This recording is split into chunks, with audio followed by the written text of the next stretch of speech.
Un quadro di famiglia in parole, non un autoritratto ma un intreccio tra aneddoti e finzione, sullo sfondo un'Italia che cambia e riferimenti anche alle proprie origini veneziane. Così il primo romanzo di Andrea Vianello, direttore di Rai Radio 1 e dei giornali radio Rai, è stato ospite a Mestre di Intacci, il cartellone letterario delle biblioteche del Comune di Venezia. L'ha incontrato Roberto Bonaldi.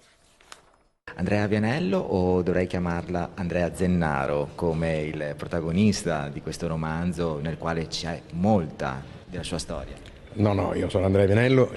Nell'isola da cui vengono tutti Vianello c'è Pellestrina, c'è un altro quartiere dove ci stanno i Zennaro, e quindi diciamo ho creato una famiglia della porta accanto. Echi di verità, ricordi, memorie che si intrecciano con la fantasia, riguardano avi e discendenti, sono alla base di un'eredità di conoscenze che ogni nucleo familiare custodisce e segue questa idea, storia immaginaria della mia famiglia, il primo romanzo di Andrea Vianello che fa rivivere, reinventandoli, i suoi parenti. Quello che sicuramente è vera è l'emozione, cioè l'emozione di un bambino che in questo caso poi diventa un narratore di storie e misteri di famiglia, alcuni veri, alcuni no.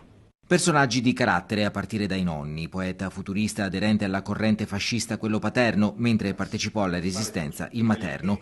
Si ripercorre il XX secolo, in particolare dal boom degli anni 60 in poi. Dei sogni e dei piccoli fallimenti, anche dei rammarichi, che può diventare un piccolo simbolo della piccola nostra storia d'Italia. Di fondo un principio, il passato di ognuno è pieno di luce. Le nostre famiglie sono in realtà piccoli pezzi di un percorso in cui i nonni poi che hanno dei figli che diventano padri, e così andiamo avanti, e tutto, come dice qualcuno, è stato bellezza.